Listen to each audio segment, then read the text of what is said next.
Good afternoon, everyone, and welcome to the council meeting on the 21st of April. It's good to see you all here. It's our first ever live stream of the council, so I'm understanding. So it's a world first for the Waimakariri District Council to be live streaming today. So just working through the agenda.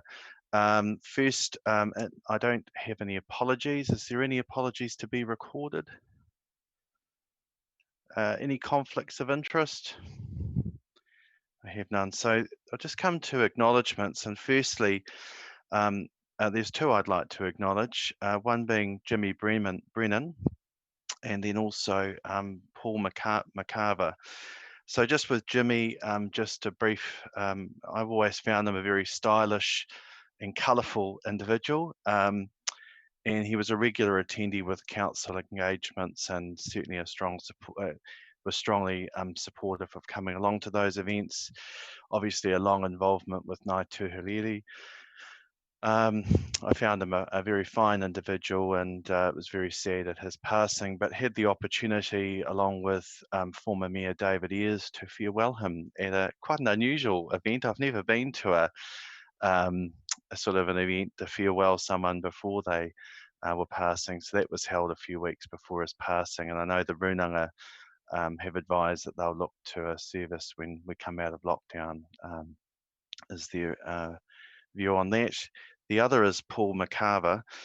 Paul, latterly SciCon contractor and has been for a number of years. He worked for the council, and then, as I understand, all contractors since from 1982 onwards. He sadly had a heart attack the other day and passed away. But he used to look after council's road signage more broadly. So there are two individuals that have passed. I'm happy to invite anyone else to make comment if they wish. Otherwise, I'll ask us to observe a moment's silence. So just ask you all to observe a moment's silence, please.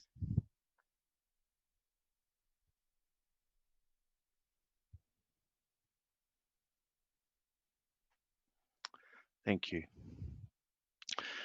Just before we move into reports, I would particularly like to acknowledge our CEO, Jim Palmer, and all our staff for their transition to working from home. I think they've all done a magnificent job over this period, and also for their support of our community through this time.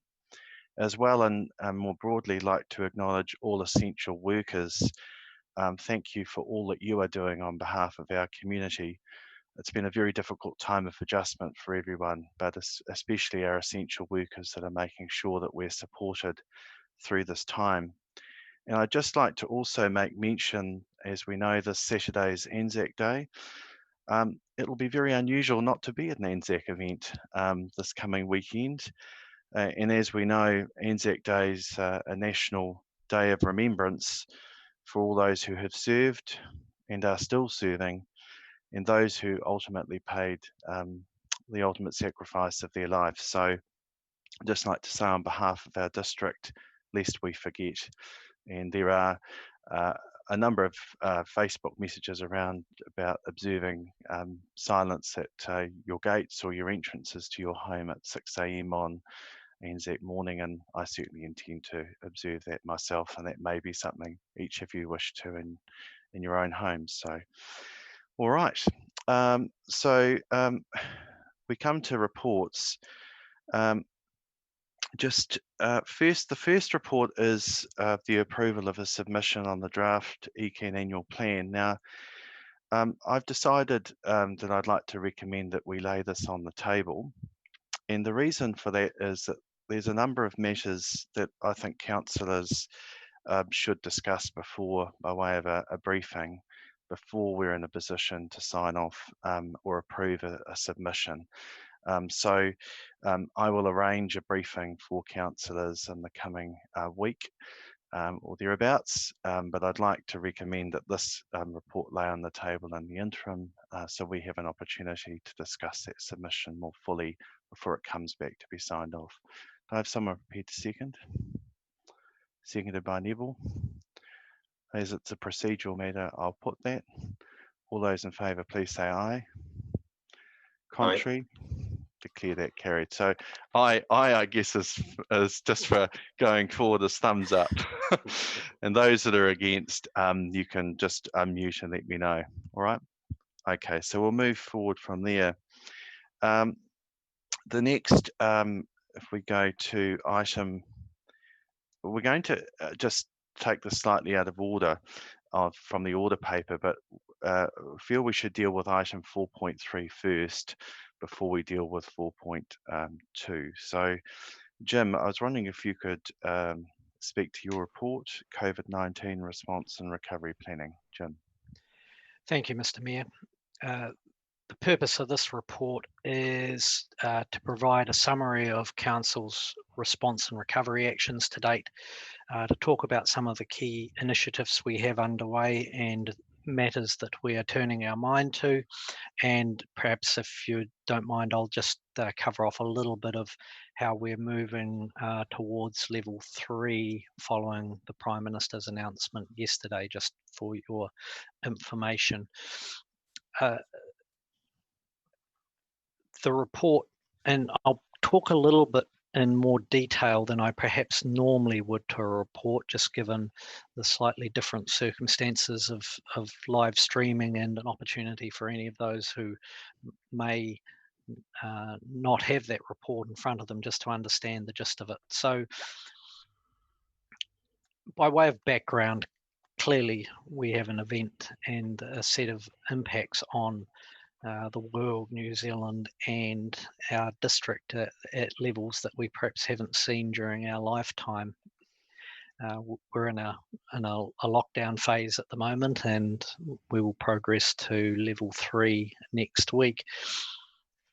The impacts, not only from a health point of view, which are obviously significant, and the keep it out, stamp it out strategy of the government is one we're following. And in my view, that's one to be commended. The impacts of the pandemic, while in a health sense, they're becoming unfortunately known to us all, and even the numbers included in my report written a few days ago are already out of report. As worldwide, we have nearly 2.5 million cases and 170,000 who have passed away. While they're sad in themselves, a lot of our focus, hopefully, if with the effective strategy that New Zealand has put in place, will really be around the economic and psychosocial recovery that is required. The economic impact, we're obviously feeling those immediately with the closure of business, and there's been quite a lot of commentary around that. As we move to out of level 4 to level 3, and hopefully to a nearer business as new as opposed to normal, those impacts will be lessened. But I think it's important to remember that what we're facing is a pandemic that, and its effects that will last for a number of years in all likelihood, with border restrictions and shutdown causing significant adjustment to the way in which the world operates. And the economic fortunes of our district and our country are very much linked to the economic fortunes of the world. And my report sort of touched on that, indicating that the level of investment package that has been put worldwide is significant. And New Zealand is really a cork on the ocean in terms of the world economy and how it impacts us. I mentioned in my report, for example, the retailer Walmart has a turnover roughly twice that of the entire GDP of New Zealand. In fact, about 20 companies worldwide have GDP bigger than, or have turnover bigger than the overall New Zealand economy. So we certainly are impacted significantly by the world economy, and particularly how the US economy performs, which is fundamental to New Zealand. It's pleasing to see the Treasury Report released last week outlining what the potential impacts could be depending on various scenarios that follow. They all signal, though, higher levels of unemployment and falling GDP depending on which scenario is pursued, how long lockdown lasts, and what level of government initiative and support is provided beyond that which has already occurred. The government's already signalled about $20 billion worth of support package, and it was indicated last week that the Minister of Finance would be providing further advice about what further support the government may provide. And while that's yet to be provided yet, it'll be interesting to see, and I think that will be significant too as to how the shape of our recovery looks. Many are talking about V-shaped recoveries, while others are talking about U and L-shaped recoveries, which is taking a longer time to recover. I think realistically we've got a couple of years to go before we meet the bottom of the cycle, and then some rebuilding after that. It's with some optimism. I think Waimakariri's position is not going to be as significant as some others in the world, and because of we have less, or within New Zealand anyway, we have less dependency on international tourism. We have quite a at the moment stable international stable primary sector with international commodity prices holding up. And we have quite strong growth and low average property prices, which hopefully position us well. From a council's point of view, in terms of the lockdown, we have locked down in accordance with the government's restrictions, and while all of our staff have been, or the vast majority of our staff have been able to operate from home, services have been constrained, but that doesn't mean we haven't been busy in terms of providing support to the community, whether that's through our 0800 call number, supporting local supermarkets and deploying staff to pack groceries for vulnerable residents, working with community groups to understand their concerns and issues, while still trying to keep business running as much as we can on a business as usual basis via online services. The council is now turning its mind to what it can do. On this agenda today, we're going to talk about rates relief packages, and in something which we've been working on is we're currently consulting on our draft annual plan, or we've finished consultation now, and we will deliberate on that in the end of May. We are looking at trying to reduce the effect of the average rate increase, which is currently 4% on ratepayers, and looking to reduce that to a level that is as low as possibly can be. And that will probably be the subject of further council briefing and discussion as we head to the end of May deliberations. We're also starting to turn our mind to what our long-term plan will look like, which we need to prepare towards the end of the year, and what assumptions and scenarios are likely to underpin that. Further, we're working on a recovery plan, importantly, a recovery plan that focuses on our four well-beings and has a community-centric approach, which is the approach we adopted during the earthquakes. And we'll also be focusing particularly on economic and psychosocial recovery. We're transitioning to level 3 next week. From a services point of view, that will see pretty much the same level of services being provided as we currently do, with libraries and aquatics facilities still closed to the public, along with our service centres and playgrounds and dog parks and the like. Some things are starting to open up though, beaches.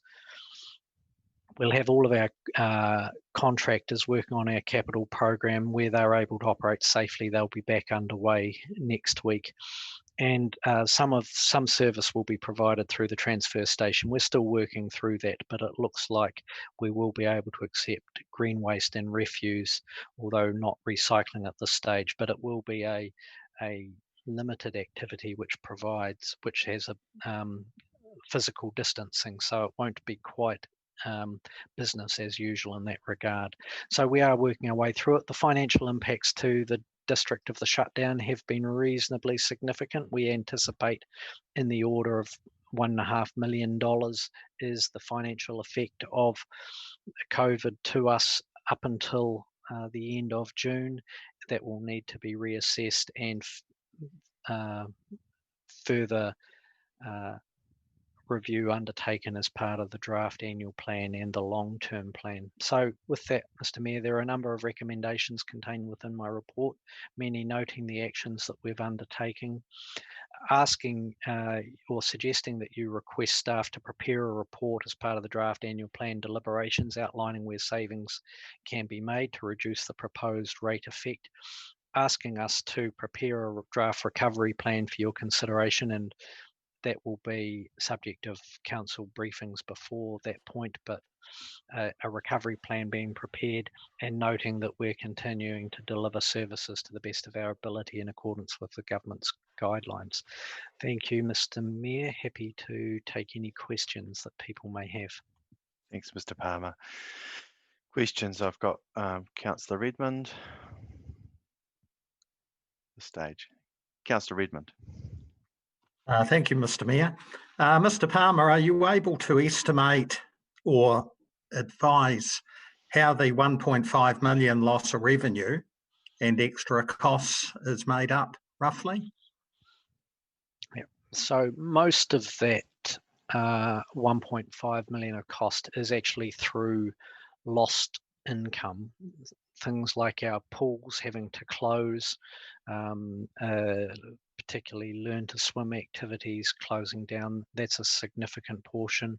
There was also an estimate made around the loss of building consent and inspection revenue, anticipating a drop-off in both applications and the ability of builders to progress inspection work, and some drop-off in resource consent revenue, as well as it may be more difficult for applicants to actually complete and finalise their resource consent application. So loss of revenue is probably the most significant element of the 1.5 million.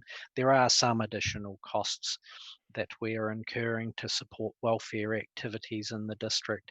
The cost of setting up and operating remotely does have some additional costs, like the licenses for Zoom that we're currently operating under as an example. There will no doubt that was an estimate made probably a month ago, and it will probably in reality take us 2 or 3 months to understand what the full extent of the cost is, and whether any of the costs that we've incurred to support recovery actions are recoverable from the government as part of their support under the National State of Emergency Declaration. But time will tell whether that's the case or not. Thank you. Councillor Barnett. Yes, thank you, Mr. Palmer.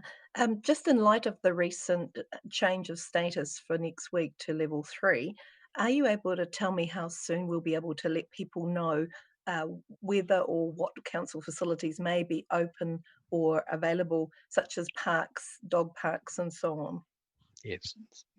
Thank you, Councillor. We are preparing a release, and we've worked on that this morning in terms of confirming what we think are the services that are available. They will pretty much follow the national guidelines that are in place. So certainly parks and reserves are clearly open, as are beaches now for the activities which the government have signalled are acceptable.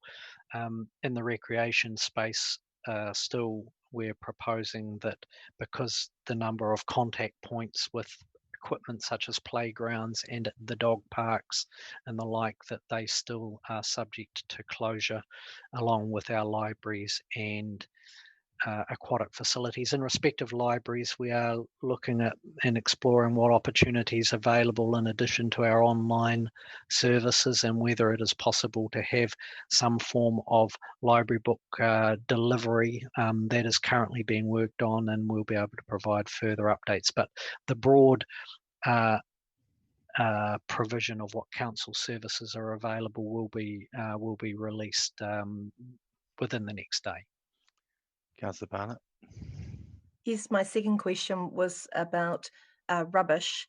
You've mentioned the possibility that potentially green waste and rubbish may be able to open in the shorter term. Are you also adding budget in for recycling later, bearing in mind we may face additional volumes once we come out of the actual lockdown status? Yeah.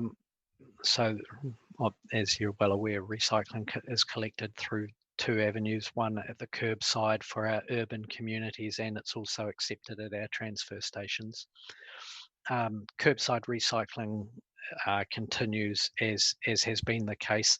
Exactly where that will ultimately be deposited will depend a little bit on the capacity of those recyclers to process some of that product, and we're still waiting for some further advice and clarification around that. At our transfer stations, we are proposing that green waste and refuse be available. We are anticipating a bit of pent-up demand for that, and we can't have it's probably the maximum of 3 lanes of each, or 3 lanes at each, the green waste and the pit face that could be open at any one time. And so we're not quite sure about the traffic management implications of that yet, as people queue for their time. And until we've got clarity around that, we're reluctant to restart recycling. So that is something which we could look at, or partial recycling. Cardboard and glass are the two that are potentially available, but we don't want to start that on day one. There'll still also be the ability to drop off rubbish bags, as well as has been the case through level 4. But until we just see the pattern of activity with the more constrained access to those sites, we're also just waiting confirmation on how other local authorities are proposing to provide service in this space, and it's important that we're aligned with them to ensure both consistency of messaging but also consistency of behaviour. We wouldn't want all of our residents having to take rubbish to Christchurch, for example, if they were open and we were shut, or vice versa for that matter. So they are things that we're still working our way through, and over the next couple of days we hope to be able to clarify, and we'll communicate that clearly once those details are known for certain. Thank you. Councillor Atkinson. Thank you, Mr. Mayor. Jim, just around the same sort of level, same question really, but on other levels of service, i.e. we've had the absolutely right on cue, we've had a bit of an autumn flush with grass in our parks and things. Is it the level of service that's going to happen there? I suspect that you're probably going to answer in exactly the same way as you did the last one, but just would really like to know about whether there's a lift in service to get that down by the time we get to level 2, assuming the dates stay where they are, and that is an assumption. You know, it's a pretty big assumption, to be honest, but it is one. Is there any like, are our contractors going to be back on board for that particular level of service? Yes, my understanding that all of our normal contractors who provide both roading and green space, parks and reserves maintenance will be able to operate.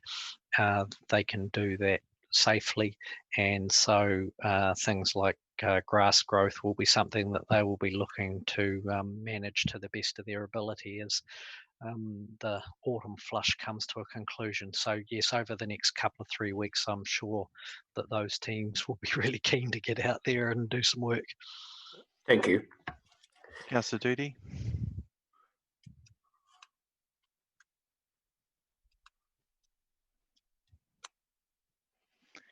You're Sorry. still on. Thank There you. you are. Yeah, I'm right now. Thank you.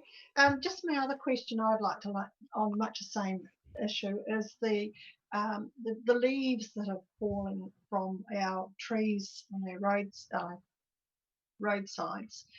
Are we going to make available some sort of a tip or something where they can drop those leaves into? Because we really do need to make sure that our storm water isn't being blocked by surplus leaves. I think we would anticipate it would be our normal. I haven't had any specific consideration of this, but I think our normal road sweeping activity will tends to or needs to ramp up, and particularly in those tree-lined streets that we have, as well as people are able to still collect leaves and put them into their green waste bins, which are collected at curbside. So they are still urban options that are available. If there is a significant rain event forecast, then typically as part of our preparations for that, key and known trouble spots are visited and cleared to try and minimise that impact.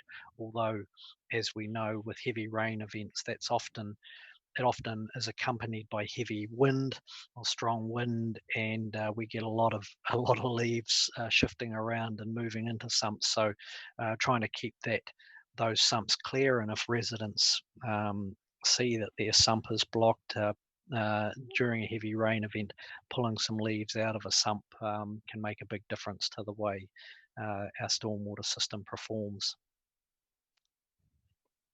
Thank you. Councillor Atkinson, further question? Thank you, Mr. Mayor. Yeah, just it was actually around all those things really, which I should ask at the same time. Is there an extra cost to these things, or is it are they played off against what hasn't been done? Is that built into the 1.5? And I mean, I know that those questions some of them may not be answerable now, but I'd be just an indication on where that sits with those level of services that we already have, but have gone, if you like, for now. They will all need some further conversation with our contractors, and not just our maintenance contracts, but our physical works contracts as well. There's been some advice received nationally, which understandably recognise the pandemic and the impacts on contractors' ability to perform as a matter that should be considered within each contract, and that there is scope for variations or time extensions depending on each particular contract. So conversations have started with contractors about what that means for each particular contract that we have in place, and at this stage I'm not able to advise as to the monetary effect of those. For some of our physical works contracts, we know that there could be some significant claims coming forward. Thank you. Is there any further questions? So we have a recommendation that's been put forward of 4.3 from the chair. I'm prepared to move that recommendation. Do I have a seconder? Councillor Redmond, are you indicating you're prepared to second? All right, so that's 4.3, which is contained at 34 to 42 on the agenda pages. So firstly, I just want to say that I think Mr. Palmer has prepared an excellent report that gives an excellent summary of the situation that we face here in this district. It's been a difficult time for not only the council, but especially for our local community, who are facing, I would say from the feedback I'm receiving, very genuine hardship through this time. We had a workshop last week on the council budgets, which is fed through into our indication in this report, and it's very important that we signal the direction that we are today. I'd like to thank the staff for the work that they've been doing, getting us to this point. There's been a significant amount of work as the staff are going line by line through their budgets to identify savings. And I think the message was clear from our council last week in our workshop that we do want to see savings found. And in the sharpening of the pencils through this exercise, it's important that we don't make any quick or ill-considered decisions that have later consequences. So whilst I want to signal to the community that we very much want to find savings and get the rate, see the rate, projected rate increase reduced considerably, don't want to see that there's unintended consequences. So it's important we take our time. But today it's very important that we signal that that's the direction that we want to head.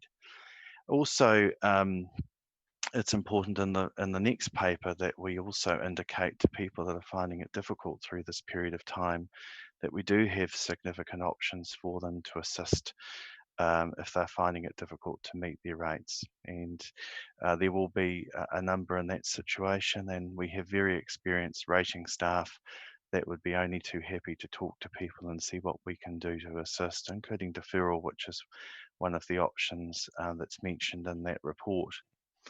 It's also important that we signal, as Mr. Palmer has as well, is the work that around the recovery aspect, because that also is very important, and a connecting up approach not only for our district but with Greater Christchurch, and we have been in discussion with respective Canterbury councils to make sure that there is a joined up approach. And the infrastructure packages that requests that we've put through to government, which have requested shovel-ready projects, and we've indicated a number of those, including the William Bypass, the Skew Bridge, and related water projects and others that we thought, and Wheels to Waipara, that we thought were worthy of consideration. So they've been put forward. I think the other important direction in this is that we have shown that we are experienced from what's happened in the past with the earthquakes, and the early appointment of a current staff member to the role of a recovery manager, I think it signals the importance that we're placing on this, not only in the economic aspect, but also in the psychosocial field, and not to forget our community in this as well. But I don't want to go too much into this because we've got a briefing on this on Thursday, which will discuss further staff's initial thinking there and seeking councillors' opinion on this. There's been a lot of discussion about level of service. I think it's right, because they are the questions that Councillor Barnett raised that I get, and Councillor Atkinson has raised as well, particularly around waste. That's one of the biggest issues that I have call me and in context. So being able to reopen our transfer station, albeit under more limited conditions, I'm sure will be welcome news by those who have gone about clearing their garages and other things through this time. And there's I'm in that category myself, so I'm sure I'll welcome loading my trailer up in due course. But look, I just like to say, in all seriousness, the message to our community is that we get the message through this time. We're doing our work, and we will be able to communicate with you in due course where we get to. But I just want to make it clear that we just want to go through this thoroughly so that we come up with a package that's properly considered and not knee-jerk in that respect. So thanks again to the staff. I think it clearly indicates a very good position of where we as a council and our thinking as we go forward. Okay, Councillor Redmond seconding. Thank you, Mr. Mayor. The council is $1 billion business, and we've been impacted by COVID-19 as much as the community, if not more in some respects. We will have a loss of revenue, as Mr. Palmer indicated, and the final amount remains to be quantified. We do have ongoing work, maintenance. We provide essential services, which the staff have maintained during this period of lockdown. We also need to consider community wellbeing. The physical aspects are only one part of what we do. A recovery plan in these circumstances is essential, and whilst we could make a comparison with the earthquake recovery plan, this plan will actually be quite different. The plan will need to balance the potential hardship of our ratepayers with the longer term impact on the council activities and business, community, facilities and levels of service that we continue to provide. The decision around rate increases or not is for another day, but I would caution, as you have, Mr. Mayor, against a short-term decision which might negatively impact on us in the future and the community's ability to recover. I sort of thought short-term pain equates with long-term gain. But I think whichever way we look at it, we need to play the long game. This isn't just a knee-jerk reaction.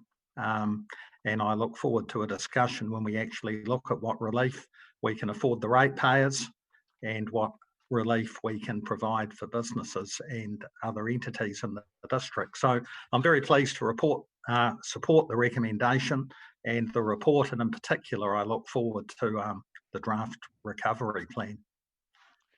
Thank you. Thank you, Councillor Redmond. Any further speakers? Okay, there's nothing to respond to, so I'll put the recommendation. All those in favour, please please say aye by indication. I declare that carried. Thank you, everyone. All right, we now move to item 4.2, which is pages 12 to 33 and diligent on the agenda. Now, I'd like to ask Mr. Millwood to present this report. Thank you, Mr. Millwood. Yes, good afternoon, Mayor and Councillors. The purpose of this report is to present some options that will provide some financial relief and stress from some of the members of our ratepayers, businesses and community groups, and even some of the individuals that do business with the council. There's two areas that this takes into effect of, and that's one of our the first one is our rates debtors. We feel that the current council's policy is able to respond to the needs of the people that need that relief, and that's done via postponements and meeting with those people, putting in place direct debit plans that will postpone their rates out for 12 to 18 months, and so they have time to get things back in balance. The second one is our debtors. These are the people that are renting and leasing council properties. We're suggesting that or recommending to the council that a rates holiday be put in place. A rent holiday be put in place, and that would be until the 31st of May. The government's recently just put in extended the lockdown for 1 week. We think that comes out on the next week into level 3. A lot of the businesses still won't be able to do business during that period. And with the relief recommended to the 31st of May. The report classifies a number of those sort of debtors that the council would provide or recommended to provide relief to, and that are identified in the report. The intention is to provide a blanket cover to those debtors, and these will be the areas in the commercial, hospitality, sporting groups, including the ones that are leasing some of the sporting reserves and so forth. They wouldn't be required to put in an application for relief. There may be other debtors out there which we are not aware of the circumstances, and we would be requiring an application for them just to consider their relief that we would put in place. The report has a number of options in there that the council could consider. They could consider a longer period of time to the 30th of June. However, with the recent decision from the government to potentially go into level 2 sometime in May, yet to be decided, that means our swimming pools, libraries and other facilities would be open, including parks and reserves. We're yet to know what happens with sporting groups, but we are predicting that, or forecasting at this stage, that those facilities would be available for use, and therefore the 31st of May rents holiday would be appropriate at this stage. We'd like to probably bring back a report depending on how circumstances change in the future. But that's just a general overview of the areas in the report, and happy to take any questions. Thank you, Mr. Millwood. Is there any questions? Councillor Doody, followed by Councillor Barnett and Councillor Atkinson. Councillor Ludi. Thank you. Sorry, I actually went off ear, but I could hear everything that was being said. But my question is, please, for those properties that have been used as an Airbnb, not the actual house itself, but a subsequent property, and they're being rated the full amount, is there any help for those, especially when they've now got family living in it that have moved in? Is there any way they can be sort of looked at their rating again and substituting some of that, the second house? Right, in terms of the rates, Airbnb, we wouldn't have a business rate on those in the district. We don't rate like some of the other areas, but there would be, if that household was suffering hardship and having to pay its rates and so forth, yes, we'd want to hear from those individuals and set up a payment plan which could extend out some considerable time to help them work through the financial hardship they're under. Just my other question is, if they've got, it's like a grandparents' cottage, does that alter the scenario? Yes, it does. It would alter it in terms of that second property would have some rates applied to it as well. So they would also be entitled to look at the relief as a package as well on that property. Thank you. Thank you. So just question order, Councillors Barnett, Atkinson and Redmond have indicated. Councillor Barnett. Yes, thank you, Mr. Millwood. Just trying to clarify that point about application. You mentioned some groups will not have to apply for a rent holiday and some will. Could you just clarify that for me and what process you're going to follow? Yep. So in the report in section 1.2, we've identified a number of debtor classes. So they're the commercial business and community groups. Mm-hmm. There'd be hospitality and ones which have cafes, food outlets, sporting clubs that use council property and maybe renting or leasing some of that the property. Those groups would not be sent an invoice. We would withhold the invoice and they'd have a rates holiday completely to the 31st of May. Other trade debtors would be required because we're not quite sure of what their circumstances are. Those ones that we've classified, we do know they can't use the facilities. The other ones we don't. This is where we lease perhaps bare land. In that situation, sometimes it's for the grazing of their own livestock, and we're not sure of those circumstances. So they would have to contact the council and put a payments plan in place and just outline what their circumstances are. And just a supplementary question on that, even should we go to level 2, some of these businesses may not see a return to business as usual. Will we be considering further options going forward? And also, when you say rent holiday, does that mean they're not paying any rent at all, or that they have to pay it later? No, it's a complete no payment at all. So we know that their business or their function can't exist. We know sporting groups can't actually get fundraising. So no, there's no payment required. I understand in some commercial areas where they're leasing, they've put in a 50% discount on the rent. But in our situation, I think it's more appropriate. We just give a complete rent holiday because they don't have any income, they don't have any basis, and they can't use the facility. So it means that it's just a little bit more appropriate. Should circumstances change, which you're alluding to, then we would need to bring back a further report to the council. As I understand it, we've got the community recreation are looking at a number of sporting groups and community groups using our facilities, and they're working with them at the moment just to see what their expectations are of the use of our facilities. Thank you, Councillor Barnett. Councillor Atkinson. My question's been answered. Thank you, Mr. Mayor. Thank you. Councillor Redmond.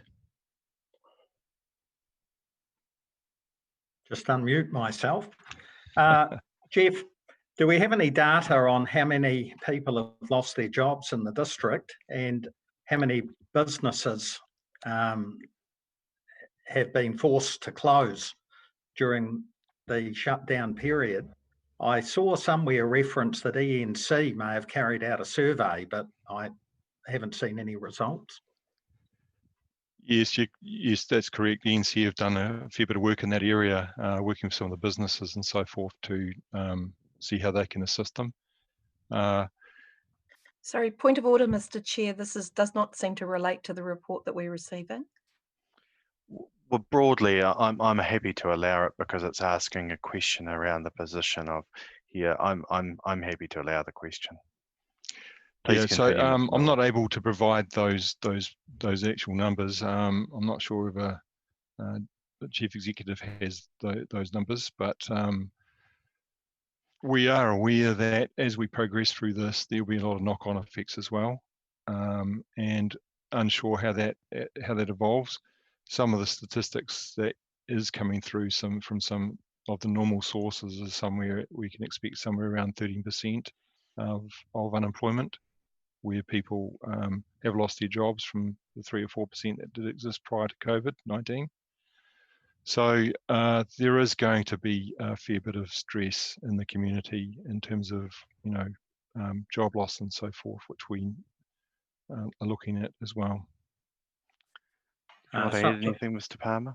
Just further to that, the council is working with Ministry of Social Development and Work and Income Support just to understand what the impacts are, and we're hoping to have some data available later in the week to share with you about what's come to their attention so far.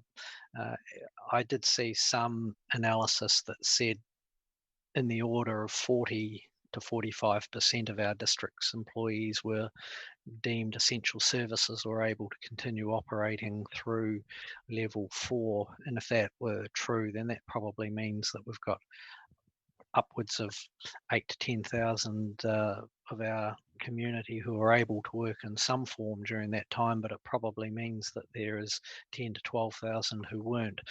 And so, and obviously with the business impacts that we've seen and closures, our town centres have been extraordinarily quiet. So yes, there are some pretty significant impacts, but we'll try and get some more data. We clearly, like you, we've got lots of anecdotal stories of people who have on reduced hours or have been made redundant, and there certainly will be impacts, not only for those who work in our district, but those who live here and work in Christchurch as well. So it'll be both districts' economies that we will be particularly interested in. That's why, as Mr. Mayor referred to in his comments, the importance of working with Canterbury and Greater Christchurch partners, looking at initiatives that provide support across Canterbury will be important to our district through this recovery. You can just further to that, thank you, Mr. Palmer and Mr. Millwood. I have invited Heather Warwick from Enterprise North Canterbury to provide us a bit of a brief as part of our briefing on Thursday to update us on where they're at and the program that they're offering to support businesses with cash flow issues. So Heather will be there and will be happy to answer any questions I'm sure that others may have on Thursday. Do you have further question there, Councillor? Supplementary question, Mr. Mayor. Mr. Millwood, have you taken into account the government relief packages when coming up with the rent holiday? Businesses may be impacted differently, and I just wondered if you'd taken other relief for tenants into account with that recommendation.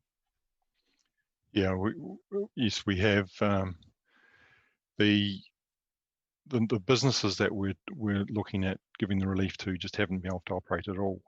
The ones there's an exclusion area in there 1.2 where we have taken into account where there's situations where the government have provided substantial relief and they have been able to use the the facilities such as our housing for elderly and so forth.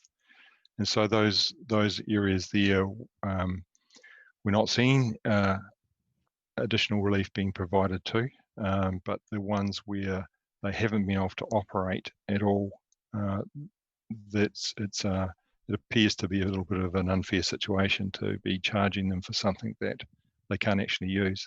And so that's the basis of the rent holiday, and as such a time that they are able to use that facility, we would then recommence the payments. But once again, there could be a situation where they're on a rent holiday and they still contact the council to actually give them some sort of assistance by postponement or part payment for a period of time until they get back on their feet. To your questions, Councillor Redmond. Councillor Barnett. Yes, Mr. Millwood, just wondering if you could clarify how many businesses, actual commercial businesses, lease council premises? Off the top of my head, no, I can't. There's depends on classification of lease or rent. We know the certain numbers that are there, but we're talking about whether the airport leases come into that category or classification. But generally, we're just talking about just a bit more than a couple of handfuls. So about 20, which would be classified as true commercial business in the hospitality area. The rest of them would be sporting groups and individual leases and rents. But we have over 600 properties that we actually rent or lease. So you wouldn't have an idea of the impact of how much that would amount to in a dollar term at all? The amount relating to our commercial, the relief which we're talking about is about $43,000. So on a per monthly basis, it's about 22.5. That by far is the issue around our rating and how we deal with the providing relief there and working through each individual household. Okay. Any further questions? So we have a recommendation with a series of provisions there. Councillor Atkinson, you're happy to move. Seconded by Councillor Barnett. Councillor Atkinson. Yeah, look, I'm loath to use the term that everybody seems to be using at the moment. This is unprecedented, a word that I think we'll all grow to hate. But it is unprecedented and it is extenuating circumstances. There are people out there that are in positions that never knew they were going to be anywhere near this. I have had a ring from an airline pilot the other day looking for a job in building. I'd imagine that's probably just about unprecedented in a lot of ways as well. But that is from one end of that scale to the other, is something that that we've never dealt with. And often when we've had situations, the people at the bottom of the run always suffer greatly, and those at the top of the run possibly don't suffer so much. It's not like that in this situation. Those people in the middle particularly, and those even at the top of the run, have mortgages and other accounts and bills and things that they must cover. That's been their lifestyle all the way through. This is not their fault that they have either lost their job or will be in a situation where they have to support other people who have, or indeed just themselves with the circumstances. And we have to be extremely responsible in what we do to make sure that we can help people as much as we can through this period. And I think that this gives a very good indication to our community of what we can do. The other parts will come later when we start talking about what we're going to do with our budgets and what we're going to do with those sorts of things. Making sure that we are probably secondary in a kickstart of an economy. The kickstart will be run by the government, and hopefully the councils can continue on with their works programs in a sensible manner to make sure that we keep as many people, certainly in our district, but also in other districts, employed as long as we can. And as long as people are employed, then and start working again, which will take some time. And I might add, I absolutely support where we're at today and where we're heading to. I think that we are absolutely, for what we have, in the right place. And I think that this council needs to take that very responsible step of doing what they're doing. We can't do everything. And I agree with the statement earlier. Look, being first doesn't mean to say that you've got it right. And I would like to make sure that these measures that we take are reviewed and reviewed time and time again to make sure that we're in the right place and doing the right things for the people who live in this district. Thank you, Councillor Atkinson. Councillor Barnett, would you like to exercise your seconder? Thank you. Yes, in normal times, I would always like to see the dollars first. It's our role as a governor to look at the budgets. However, we're not in normal times, as Councillor Atkinson has said. And so in this case, we really do need to take that people first approach. People are struggling, people are really having trouble paying bills, and they're not sure about their long-term employment situation. So I'm really pleased to see that this report will do everything possible to assist people to meet their rates demands, and will make there'll be no penalties going forward for the 6-month period. It will allow a level of flexibility that we have not offered before, and this is in light of this emergency. Obviously, some industries are impacted a lot more than others. It's a very unequal pandemic, in that some industries are booming and other industries are going to almost collapse. So we have to be very responsive to the needs of the people in our district and let the government get on with the welfare of the whole nation and the economy for the whole nation. I just wanted to clarify that there is only a small number of businesses that actually lease council premises. This is different from Christchurch City. We don't have a lot of leased premises. And most of ours tend to be community and sporting groups, which we need to look after. Those are the groups that are going to build the social recovery as we go forward. So I'm totally supportive of this report. But as Councillor Atkinson has also said, I would like to keep looking at the numbers, because I'm acutely aware that it is ratepayers' money we are spending to do these things, and it is ratepayers' money that we need to look after. So I welcome the further reports as we go through this unprecedented situation. Thank you. So, thank you, Councillor Barnett. So, hands that I have had indicated, Councillors Mailings, Doody, Stewart, and Redmond. Councillor Mailings.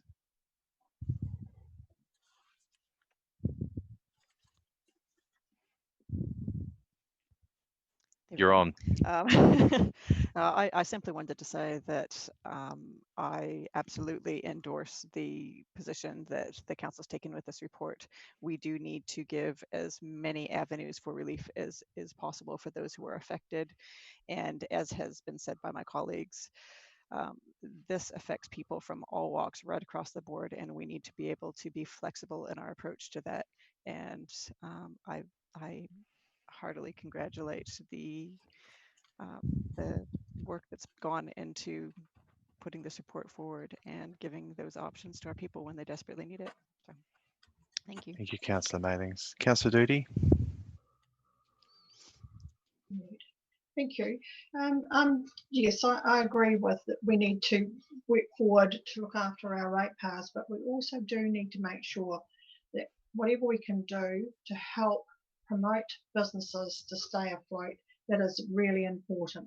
Not only businesses, but our residents as well, to stay afloat is really important, because I know it may be a long haul, but we just want to make sure that our community can survive and survive well. And just the other a little thing that I might like to just put in it, that the dairy farmers and that are desperately in need of workers, because they can no longer get migrants from overseas. So they are really, and it comes at the 30th of May. So, you know, those that are wanting to perhaps work and go onto a dairy farm, then they need to put their name forward, because that's one avenue that they can get some work from. Thanks, Councillor Doody. Councillor Stewart.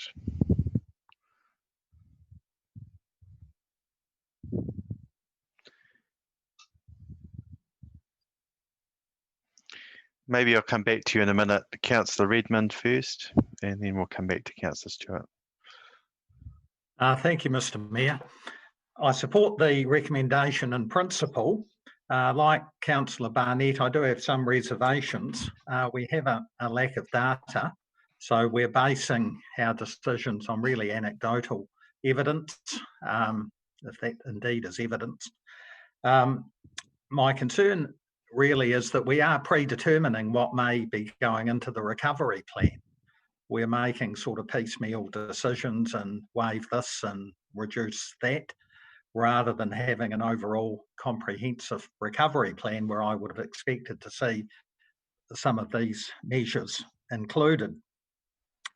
However, like the government, I suspect, they're making decisions on the hoof. I don't think that anyone can know the effect of putting an economy in lockdown for 6 weeks. And so we're in a similar position, really. So I'm certainly supportive of assisting ratepayers who are in need, and I would have preferred that we had more data and evidence to support that, and ENC may be able to provide some of that information when we talk to them on Thursday. I also wondered and hope that the council is receiving the same consideration from its landlords that we're granting our tenants. So I would at some point like to know what's happening in that space. The final thing was we refer to the 31st of May. I'd like to see 2020 added in there, so it's not an indefinite holiday. But apart from that, I'm not voting against it because I think there is merit in doing it, but I do have some reservations for the reasons that I've outlined, and also Councillor Barnett articulated in a much better way. So thank you. Thanks, Councillor Redmond. Councillor Stewart, I see you're on mute. I am. I'm present. Thank you. I'd just like to endorse what my fellow councillors have said here about the range and the flexibility of the package that is proposed here. Stressing that we do need, as has been said, to review it as circumstances change and become clearer. The publicity around these options, I'm particularly concerned that it is well publicised that if people are having difficulties paying their rates bill, they need to get in touch with the council, because the worst thing that happens with rate bills are the penalties. And while there's provision, I think, in here that you're investigating about whether penalties can be set to one side, at the moment they could kick in and people are unaware because they are finding difficulty and are reluctant to get in touch. So the publicity around these options needs to be clearly publicised so that people, if they are in any difficulty at all with rates to the council, they need to get in touch, because we can tailor a package to their circumstances, and they need to understand that if they don't get in touch, we make the assumption that it is all okay, yet it may not be all okay, and chances are it isn't. So they need to put their hand up, and that may not be a situation that sits comfortably with people. But this time, as everyone has said, this is completely different from anything that has happened before, and people need to come to the council if they are in difficulty paying their rates. Thank you. Thank you. Just add a few comments. Firstly, just an answer to your questions, Councillor Stewart. There has been a cover letter that's gone out with the rates invoice, which does set out options for people to get in contact if they are facing difficulty, and it does. So it's asking people to get in touch, and all the communications that I've seen that the staff have prepared and the communications that will go out following this will certainly be making that clear. just I don't personally see this as piecemeal. I personally see this as very important. I think that there are, as I indicated in earlier debate, there are a lot of people out there in hardship. They do need to be signalled from the council where our thinking is in this space and what assistance we can give. I think it's much needed, and it'll give a lot of certainty for people that are in very genuine hardship. And I've had a number contact me, so I'd just like to endorse the reception of this report, and I fully support the recommendation and thank Mr. Millwood and his team for bringing it forward. I think I had Councillor Blackie. Thank you. Are we unmuted? Am I there? You're on mute. You were. You are Okay. now. Is that good now? Yes. Yeah, actually, Councillor Stewart has brought forward the points I was going to make, cover it very nicely. So thank you, Jeff. An excellent report from a very competent team, and supporting it's a no-brainer. Thank you. Thank you. Any further contributions? Right, reply, Councillor Atkinson. Thank you, Mr. Mayor. Look, I certainly don't see this as piecemeal. I see this as an absolute necessity. Stopgap, yes, because we will stopgap this all the way through. Each step that we take and we review and we move on to the next bit as data becomes available. At the moment, there is no data. We don't have it, neither does the government, and they have far more resources than we have. So to have what we have in front of us, in my view, the staff have done extremely well. They've been working on budgets, they've been working on the pandemic itself, they have been working with each other to make sure that we have the information to make good decisions. They have done that. By no means is this piecemeal at all. Stopgap, yes, I see that. Councillor Stewart raises communications. I think one of the lessons that we learned during the earthquake was not the fact of actually people getting the communications. It was about being kind. It was about their neighbours, making sure that those would never ever put their hand up to actually get a bit of help. That we need to make sure we get that message to their neighbours through through their neighbours, I should say, and force those people to come to us to get relief for their rates if they're in hardship. And I think that is one lesson that we learnt pretty strongly, in my view, through the earthquake. And I'm sure Mr. Palmer will pick up on that particular issue as we go through, as I'm sure that our staff already have. The data that will come will shape up exactly where we go. I would be very surprised that we make too many changes to what we have in front of us today by the end of May. In fact, I'll almost be shocked if we make too many changes to it. Those people's need, anecdotal or not, coming from what is given nationally, is very real. And I think each one of us have had some communications from individual people who have already lost their jobs. Now, that is a very real situation, and that's something that needs to be acted on as we sit here today, not tomorrow. But we need to make sure, as I said, and I'm sure that our staff will give us that guarantee, that we keep reviewing these things as the data comes through, so that we can move the stopgap out every time or bring it back in, whichever it may be, and required as we go. So look, I think this is an absolute no-brainer, and I urge everybody to support it. Thank you. So I'll put the recommendation. All those in favour, please say aye. Contrary? I declare that carried. Was that you in favour, Councillor Doody? Yes? Yes. So all in favour. Great. All right. So we now move to, I have no questions and no urgent general business. So at this point, I declare our council meeting closed. Our next meeting will be held on the 5th of May. So, but we'll be having other meetings in between, as we've mentioned there, other briefings. So thank you, everyone, and we declare the meeting closed. So just wait.